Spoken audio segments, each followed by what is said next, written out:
Okay, so this is Langston 2092, and if you pay attention to or paid attention to my new channel, you would know that Pretty Ricky was on the new channel, and fortunately enough, we got him on the old channel. So what we're gonna do is we're gonna talk about guns, gun safety, how you should, handle your gun, how when you first purchase your gun and permits and CCWs, all of that stuff. All of the stuff that I've been trying to tell you all, but you don't want to listen to me for some odd reason, but that's besides the point. Maybe you'll listen to Pretty Ricky. All right, so let's talk about me introing you to, you got a family, you have kids in the house, you live in a house, you gotta hold it down. You have to be in a position that you can cover all the exits, you can cover all the entrance to your house and defend the home. And you were resistant because you're like, that's the problem in our community, but you gave it some thought and you realized you are your first responder, right?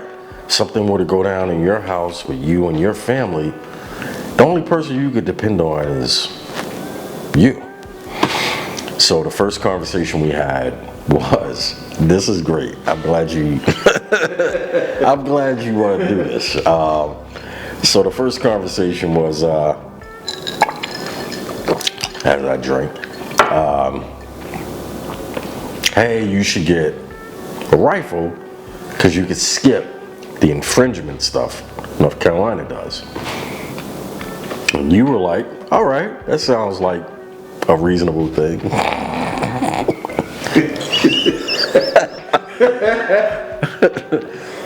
And I'm like, listen, you don't have a lot of experience with firearms, so I suggest you look into this specific rifle. And you're like, all right, I gotta take your word as the gospel because you're right, I don't have that kind of experience. And I pitched you on a gun that I wanted to buy for myself, but couldn't find it, right? Yeah, I should have bought here for you to see. Right. The video. But I'm like, I couldn't find it at the time when I was trying to buy it. But all of a sudden now, because you want a gun, here it is. It's available, right? And you buy the gun, and I told you where to ship it to my guys, do the transfer thing, and you come, you're like, boy, go with me over there to pick up my gun. I'm like, absolutely. I wouldn't tell you to get into this lifestyle and not, see it through. And we go to where we go, and they're like, yeah, nah, you can't get the gun today.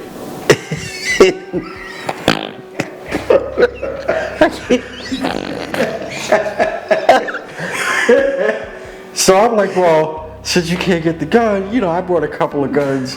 Let's go shoot some of my guns. And we go to shoot some of my guns on the range, and you're like, I'm real pissed off about that. And I'm like, I'm sorry, it takes a little time. So I'm like, you want to shoot my gun? I'm like, hey, why don't you shoot my guns? It make you feel better. And you shoot my guns a little bit, and you're like, yeah, no, I really just want to get my I just really want to get my gun. So, do you remember he had your gun out, and you're like looking through the window? Yo, why did we get started on this topic, man? We gotta get serious.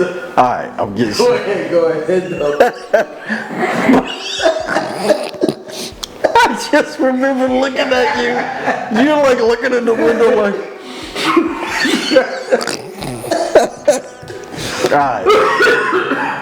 Alright, anyway. So I remember, you walked out. You're like, yo, come here for a minute. Listen to this shit he's saying. And we go out there, and he's like, yeah, you might gotta come back in 2 days. And you're looking at me like, you didn't mention the part. The reason why I brought that up is, man, I almost had an asthma attack. I don't even have asthma. You got to see firsthand these gun control nonsense things. You saw it firsthand. You were supposed to, this wasn't even a transaction in the store. You bought the gun online.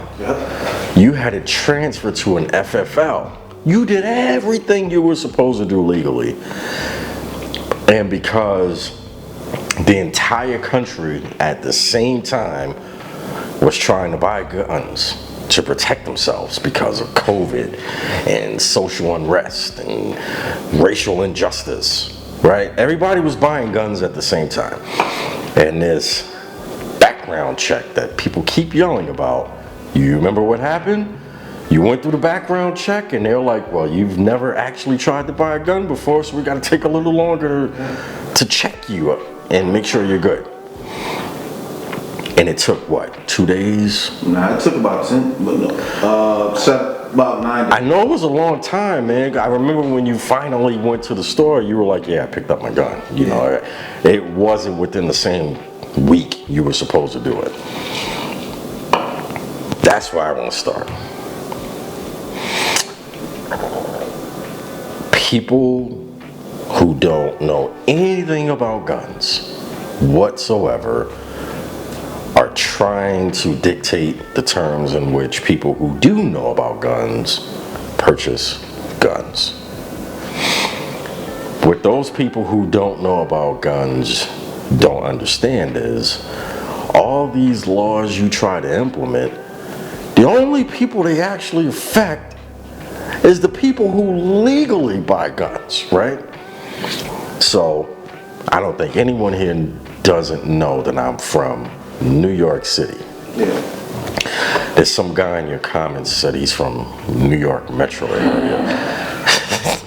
That's another subject. Wait, what? What the? Can I say fuck? Go ahead. What the fuck is a New York metro area? What does that even mean? Which part of New York? Albany, New York? Buffalo, New York? He said he's from New York. Bro, you're from New Jersey. Just, anyway, different topic. So, people in New York cannot legally buy a gun. The process for them to buy a gun is so extensive and costs so much money and takes so many years. That's just to be able to buy the gun. Nobody in New York can legally conceal carry a gun.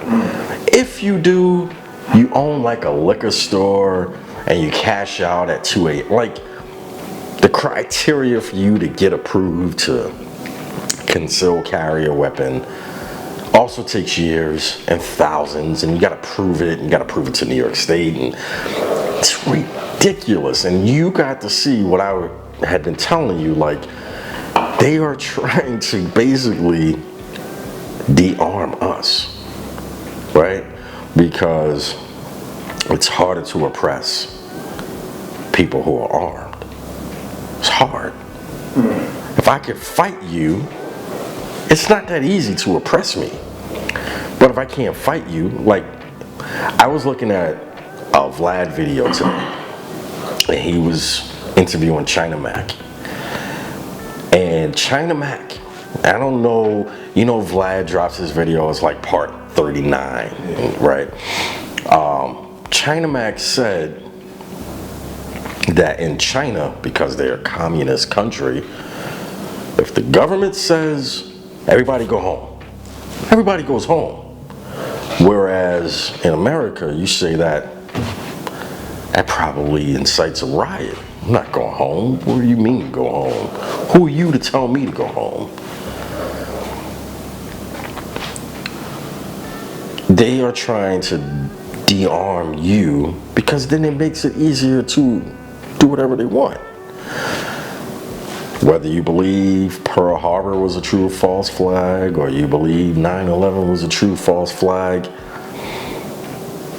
we do know that this country will false flag when necessary, when they need to implement something, right?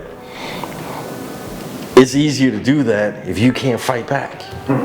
So the people on this side, my side, you now your side, we're fighting and we're saying, don't give up your freaking civil liberties to the government. Don't make it so easy for them. Make it so they have to think, hey, maybe we shouldn't implement this or try that, because those people can fight. Think about the things that they try. They don't try them in Texas. When they try to implement some new law, where do they not try them at? They don't try them in Texas. They try it in New York, right? Because New Yorkers can't fight for themselves. They are 100% dependent on the government. If you're a New Yorker, you live in the Bronx, you get robbed. You know that you're about to be robbed, right? You see the guys coming, they're about to rob you. You are absolutely in fear for your life. You can't legally protect yourself, right? But you got an imminent threat. You got some jack boys getting ready to roll you. You have to call 911. And you have to sit and wait patiently for 911 to show up. What do you tell these boys that think they got a nice sweet Vic? Hey, hold on.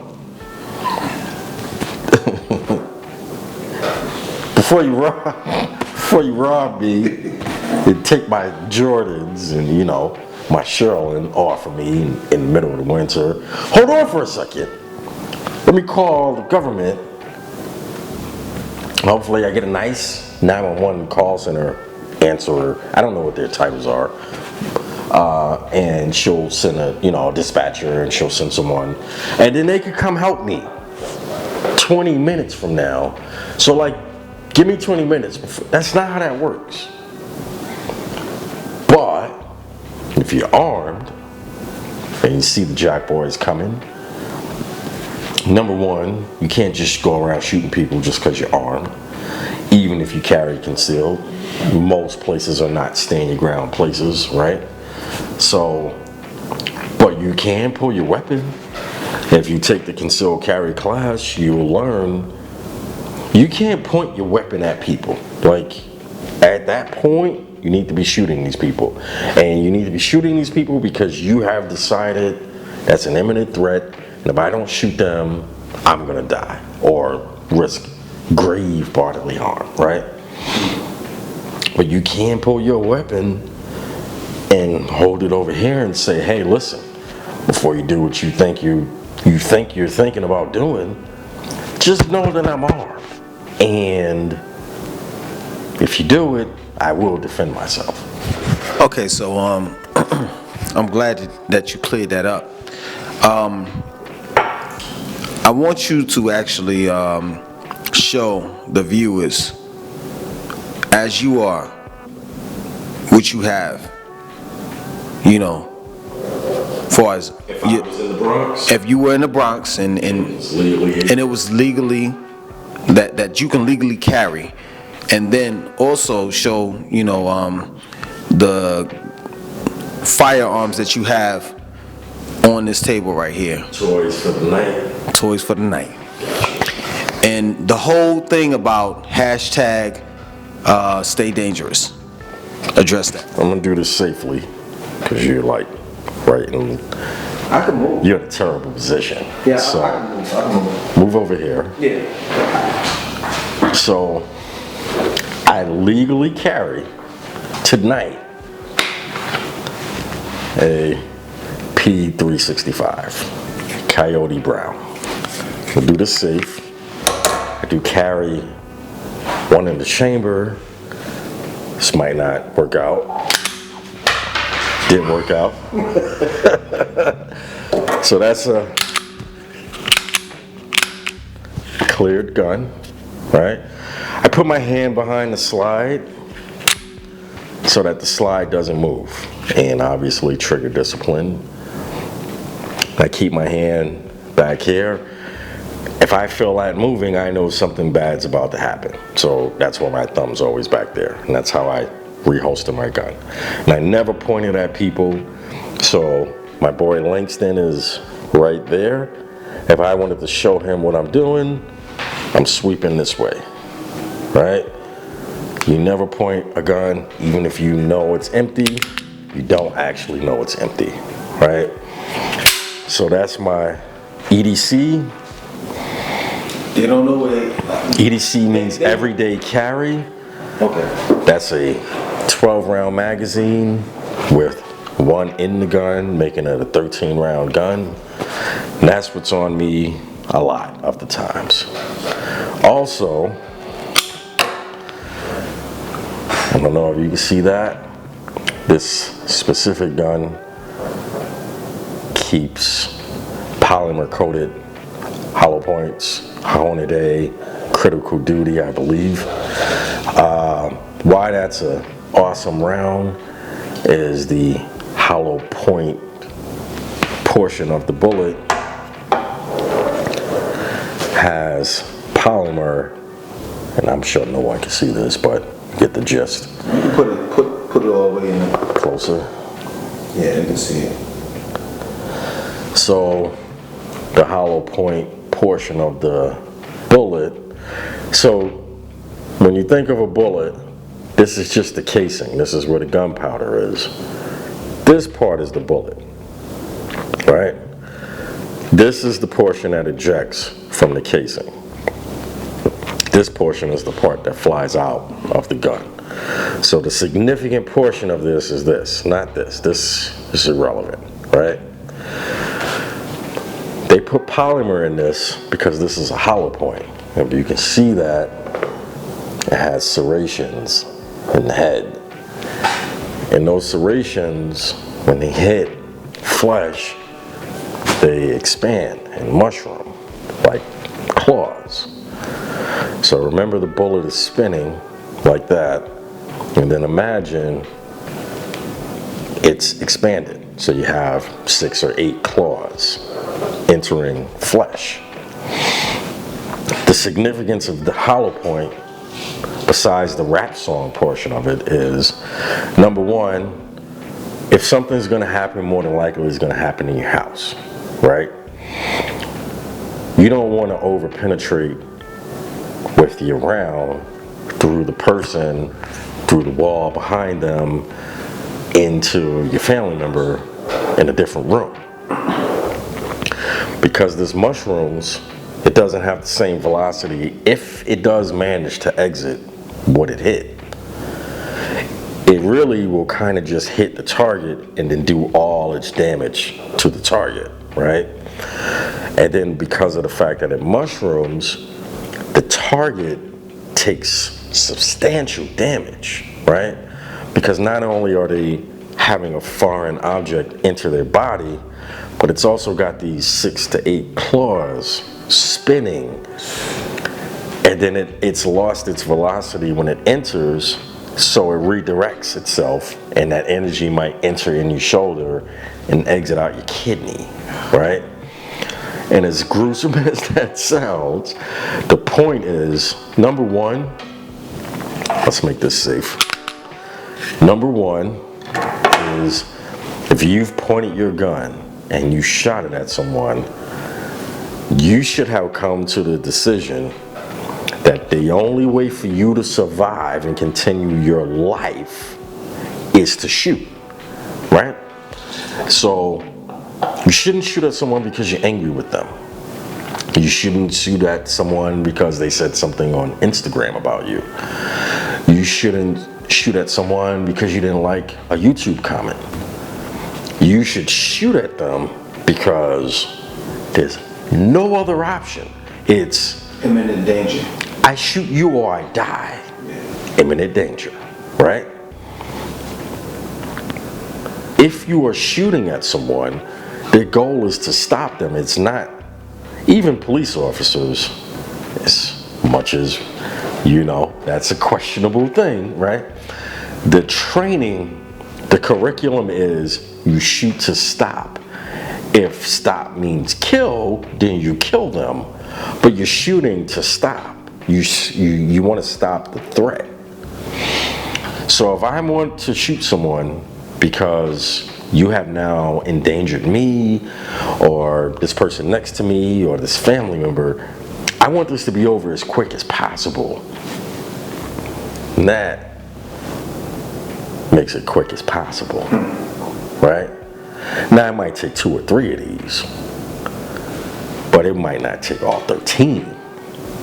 But that's the round you want to carry, especially if it's a gun that's in your house, as we say in the 2A community, nightstand gun, right? If that's the gun you go to, that's your nightstand gun. I don't want to shoot my kids or wife or guest that's visiting in the guest room, and this bullet kind of resolves the over penetration issue, right? Because it's intended to do the damage to the first thing that it hits. Now, if it happens to make it through that first target, it's already deformed, it's already mushroomed. If it does make it through the target, maybe it makes it into the wall, and it's probably not going to make it through that next wall into. It's less damage. Still dangerous, but the goal is to make it less dangerous to the people behind the bullet. Now, as far as battle weapons, now again, I'm going to have you go over there, do something safe. So, battle weapons. So, do this safely.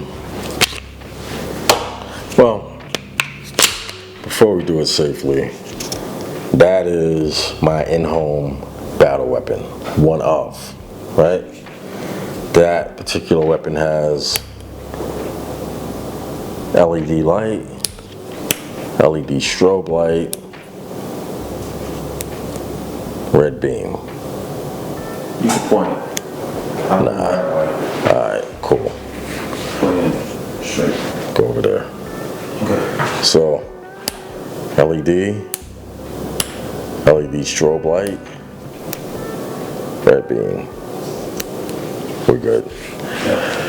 So, this particular weapon, chambered in 9, 115 feet per second, FMJs, 32, 1 in the head, not right now, I don't think. Safe.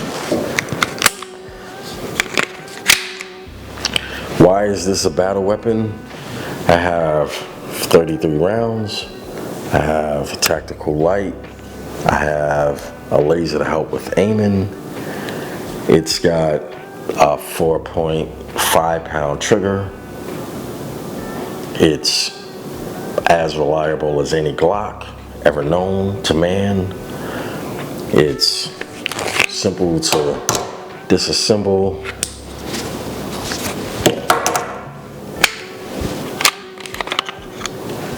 So, back to battle status.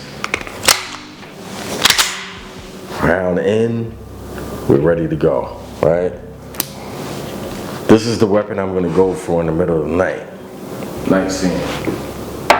Nightstand gun. Why that's significant is if someone's coming into my house, I live alone, and they decide they're coming 2 at a time.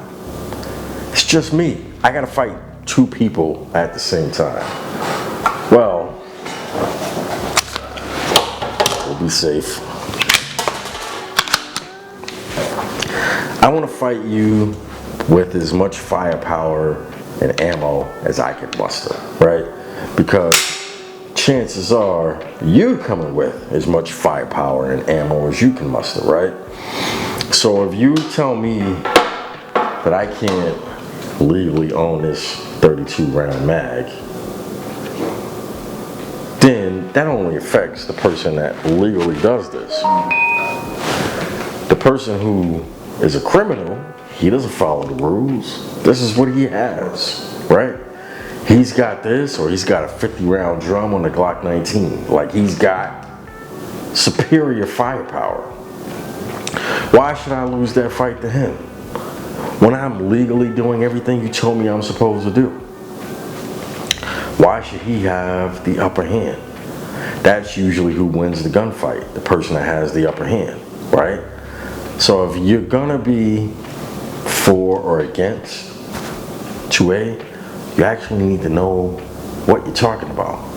And you can't know unless you put your hands on some firearms, you go to the range and you shoot, and you understand what you're talking about, as you did. You were like, hey,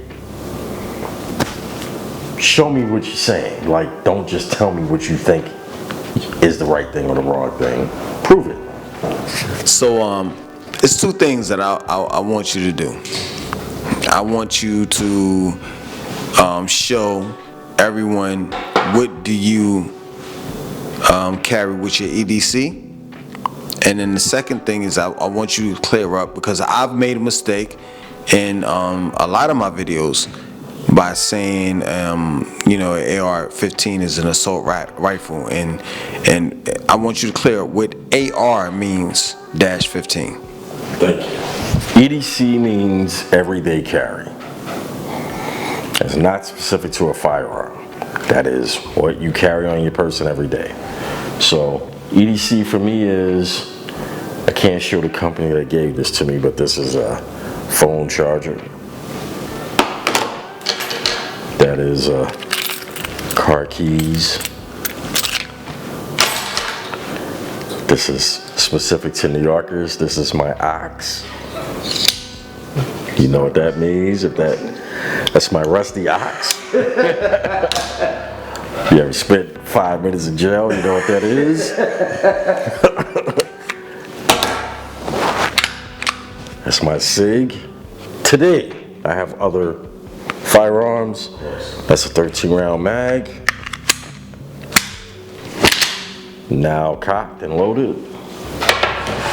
Oh, by the way, here's a spare mag with 10. That's an EDC. EDC means these are the items I carry every day.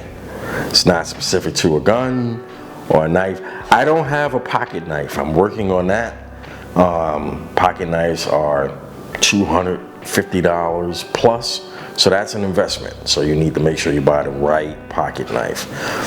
I'm not telling anyone where I buy knives from, nor will I tell you where I buy ammo from, or guns from, or holsters from, and that's just because we're in a shortage, so I can't share that with you. But find it for yourself. EDC is, these are the items I carry every day with me, no matter where I go, to keep me safe. And if you're carrying a firearm concealed, right? Please, I beg of you, make sure you have taken the concealed carry class, you've passed, and you received your concealed carry license. Because if you have not, that's 7 to 10 in most states. Some 5 to 7. That's a long time to be in jail eating Jello and drinking sweet Peter juice. I don't want to drink soft Peter juice, man. That stuff don't taste good. It tastes weird. It tastes like Tang. So if you're gonna carry legally. Like, you can carry this. I'm not gonna show you anything personal, but I will show you this. All right. Your name on it? I'm gonna show the back. That is North Carolina saying, Pretty Ricky, you've passed everything you need to pass. You are legally allowed to carry your firearm concealed. Concealed carry means I can carry on my waist, put my shirt over my gun, nobody knows I got it. It means I can carry within the cabin of my car, in the console, in the glove compartment, under the seat. It also means I can carry pistols, I can carry AR-15 pistols, I can carry AR-15s within the cabin of my car. So if you're gonna do this, do it the legal way and protect yourself. Don't go to jail for 10 years for nonsense. So now that you cleared up that, let's go to the whole thing of assault rifles and how an AR-15 is not actually an assault rifle. This is a semi-automatic weapon. It is a semi-automatic 9mm pistol. This is a semi-automatic rifle. Okay? That's a 30-round mag for this semi-automatic rifle.